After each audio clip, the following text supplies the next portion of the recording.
Hi friends, welcome back. तो friends, अभी की न्यूज है $900 मिलियन का तेजस का पहला ऑर्डर। तुर्की और भारत भिड़े। अच्छा, हो सकता है तुर्की भी अपना कुछ बेचने की कोशिश कर रहा था क्या? देखते हैं। तो लगता है हार गया होगा। तो वीडियो शुरू करते हैं। पर तुर्की कैसे कर सकता है? वो तो ये शौक लग रहा है कि टर्की भी बनाता है अपने एयरप्लेन्स। देखते हैं। तो वीडियो शुरू करते हैं। वीडियो शुरू करने से पहले अगर आप चैनल पर नए हो और आपने अभी तक सब्सक्राइब नहीं किया है तो जल्दी से पहले सब्सक्राइब के बटन और बेल आइकन को क्लिक कर लो ताकि आपको हमारे सारे न्यू वीडियोस के नोटिफिकेशन मिल जाए जैसे हम अपलोड करें।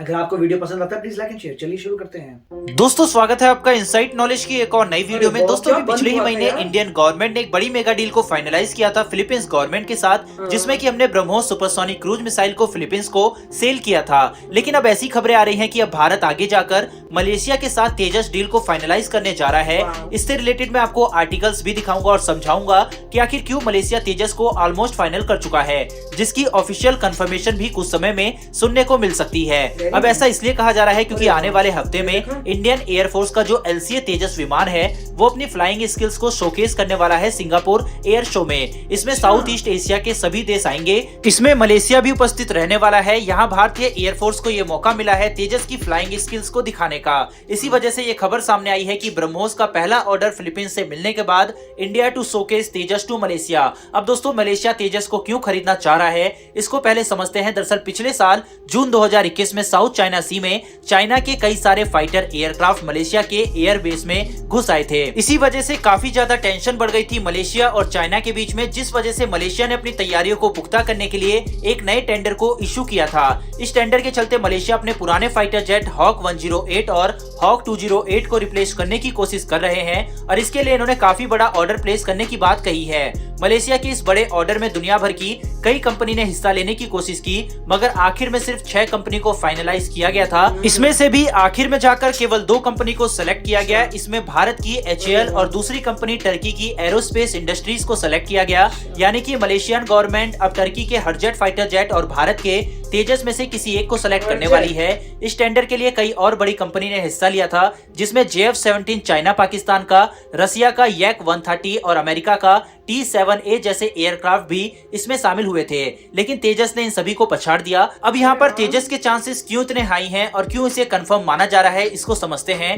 दरअसल अब से 3-4 महीने पहले दुबई एयर शो में HAL द्वारा मलेशियन ऑडियंस को टारगेट करने की कोशिश की गई थी। इसमें भारत सफल भी रहा था। दुबई एयर शो में पाकिस्तानी अवाम और एयरफोर्स को भी अपने JF-17 से काफी ज्यादा उम्मीदें थी, लेकिन तेजस ने उनकी उम्मीदें तोड़ दी थी। वहीं अब एक बार फिर से 15 से 18 फरवरी के बीच में मौका मिला है हमारे तेजस एयरक्राफ्ट को सिंगापुर में एयर शो दिखाने का, जिसके लिए तेजस सिंगापुर के लिए रवाना भी हो चुका है। अब यहाँ पर मलेशियन ऑफिशियल्स वगैरह भी आएंगे और यहाँ पर यानी कि सिंगापुर में ना तो टर्की का हरजेट आएगा और ना ही पाकिस्तानी JF-17 देखने को मिलेगा, लेकिन सिंगापुर एयर शो में LCA तेजस देखने को मिलेगा और यह मौका भारत के लिए काफी ज्यादा अच्छा साबित हो सकता है।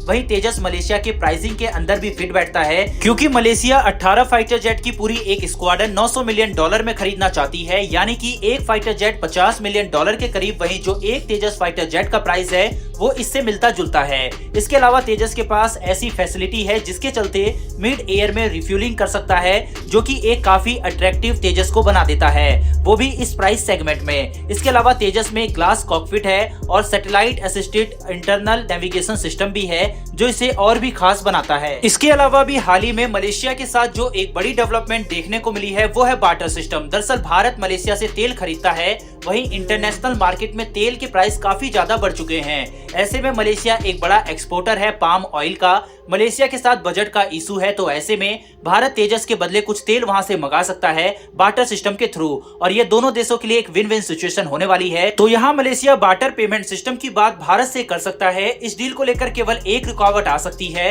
वो ये है कि तेजस में कई कंपोनेंट दूसरे देशों के लगे हुए हैं। ऐसे में भारत को उनसे परमिशन लेनी पड़ेगी और इसमें भारत को कोई प्रॉब्लम आती हुई नहीं दिख रही। वहीं तेजस का जो कंपटीटर है यानी कि टर्की का हरजेट, उनकी तरफ से भी ये कहा गया है कि होपफुली हम 18 हरजेट को मलेशिया को सेल करेंगे। टर्की की तरफ से यह भी कहा गया है कि हम पूरा प्लान सेटअप करके भी मलेशिया में देंगे, लेकिन हरजेट विमान के साथ जो एक प्रॉब्लम है वो इसके डिजाइन को लेकर है और ये मलेशिया की रिक्वायरमेंट को पूरा नहीं कर रहा। यही कारण कारण है कि ये कहा जा रहा है कि Malaysia would be the first buyer of Tejas aircraft. वहीं पे सिर्फ मलेशिया ही नहीं, अर्जेंटीना और इजिप्ट भी इसको लेकर काफी ज्यादा इंटरेस्टेड हैं और एक डील के बाद काफी देशों का ध्यान तेजस की तरफ आएगा, जैसे कि आज राफेल के साथ है। होपफुली ये डील भारत और मलेशिया के बीच जल्द होगी और 18 फाइटर जेट काफी ज्यादा होते हैं। फिलहाल दोस्तों इस वीडियो में इतना ही, लेकिन क्या आज भारतीय वेपन जो इंटरनेशनल मार्केट में अपनी जगह बना रहे हैं तो इसका credit make in India project को जाता है या नहीं? आप अपनी राय कमेंट बॉक्स में लिखकर जरूर बताएं। फिलहाल दोस्तों इस वीडियो में इतना ही, फिर मिलेंगे एक और नई वीडियो के साथ। धन्यवाद, जय हिंद। तो फ्रेंड्स, फैंटास्टिक न्यूज है ना, कमाल। हमने तो पहले ही बोला हुआ था कि एक बारी सेलिंग शुरू हो गई तो देखते देखते सारी जो आसपास के जितने भी नेबर्स हैं उन सब ने वो लेना है।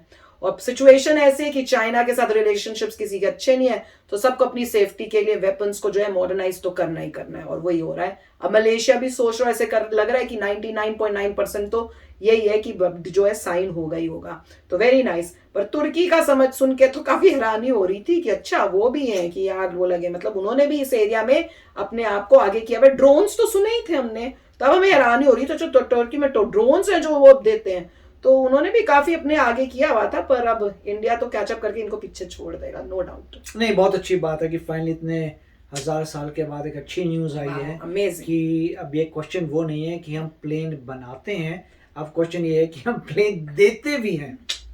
अगर ये वाकई सक्सेसफुल हो जाए और हमें ऑर्डर मिल जाए मलेशिया से तो बहुत ही बड़ी अचीवमेंट होगी कि आप जो है एक दूसरी कंट्री वैलिडेट कर रही है कि आपके प्लेन्स सुपीरियर हैं। देखिए, आप खुद बनाते हैं वो ठीक है, आपने बनाए, मगर अगर कोई खरीदने को रेडी है इसका मतलब उसे वैल्यू दिख रही है। और कोई ऐसी इतनी महंगी चीज 50 मिलियन का एक प्लेन है, ऐसे तो लेगा नहीं। पूरा हजार उन्होंने टेस्टिंग की होगी, बोला होगा मैं टेस्ट करके दिखाओ, ये करके दिखाओ, बहुत सोच समझ के उन्होंने लिए होंगे। और अगर कोई खरीद रहा है इसका मतलब अमेजिंग। और ऐसी बात नहीं है कि हम चाहते हैं कि भाई कोई वॉर हो जिसमें बड़े प्लेन्स यूज हो, मगर हम ये जरूर चाहते हैं कि एक्सरसाइजेस हों, जबरदस्त एक्सरसाइजेस होनी चाहिए। एक्सरसाइज में हमारे तेजस यूज होना चाहिए, उससे एनिमी को या जो साथ में एक्सरसाइज करे, वो एनिमी तो होता नहीं है बट साथ में जो एक्सरसाइज करे उसको लगना चाहिए वाह भाई इनका प्लेन बड़ा अच्छा है। ऑफ कोर्स मतलब उस कैटेगरी में, क्योंकि डिफरेंट कैटेगरीज हैं, आप ऐसा तो कर नहीं सकते कि बहुत ही सुपर महंगा डबल ट्रिपल कॉस्ट का कंपेयर करें। तो ये होना चाहिए, इस कैटेगरी में क्लियर होना चाहिए कि इंडिया के तेजस बड़े अच्छे हैं इस कैटेगरी में। वही तो देखो क्यों लिया जा रहा है, क्योंकि सब लोगों के इसी कैटेगरी के देखे और उसी कैटेगरी में उन्होंने यूएसए को अब बाय बाय कर दी और इसको भी अब टर्की को भी बाय बाय कर दी है, क्योंकि ये बेस्ट था। टर्की और अभी इंडिया के बीच में कंपटीशन चल रहा है, उन्होंने एग्री नहीं, वो मेरे ख्याल से वो कोशिश कर रहे हैं कि किस तरह से ग्रैब करे बोल के कि हम आपके वहां पे खोल देंगे उस टाइप से कहते हैं ना, जैसे लालच देंगे। वहां तो अब ये देखना पड़ेगा कि फाइनली क्या होता है, वो देखते हैं। मगर ये बहुत अच्छी बात है कि तेजस को बड़ा जबरदस्त बूस्ट मिला है और मेक इन इंडिया, और पीछे नहीं हटना। अगर मान लीजिए आप हारे ना जीते कोई फर्क नहीं पड़ता, तेजस को इम्प्रूव करते रहो और अपने प्लेन्स इतने बनाओ कि ये हो कि कोई प्रॉब्लम ही ना हो। कोई भी ऐसे कोई टेंशन हो जाए तो तेजस जा रहा है वहां पे, कोई बॉर्डर टेंशन होती है तेजस भेजो और जितना हो सके यूज करो। तो बहुत अच्छी और एक बार ये डील मिल गई तो और भी कंट्रीज आती जाएंगी, देखना कितनी बड़ी बड़ी डील है। और बहुत अच्छी बात है कि अभी हम मतलब देख रहे हैं कि कैसे इंडिया जो है एक इंपोर्टर जो है एक्सपोर्टर बन रहा है आर्म्स एंड एमुनिशन का। ड्रीम्स कम आपकी आंखों के सामने हो रहा है, सच में ड्रीम का जो कंट्री खरीदती थी माल अब बेच रही है डिफेंस का। अमेजिंग। तो चलो फ्रेंड्स, चलते हैं, मिलेंगे नेक्स्ट वीडियो में बहुत ही जल्द। Till then take care and bye bye. तो अगर आप मेरे इस चैनल पे नए हो तो जल्दी से सब्सक्राइब के बटन को हिट करो और बेल आइकन को क्लिक करो ताकि आपको मेरा जब नया वीडियो मैं लगाऊं आपको उसके बारे में जल्दी से पता चल जाए।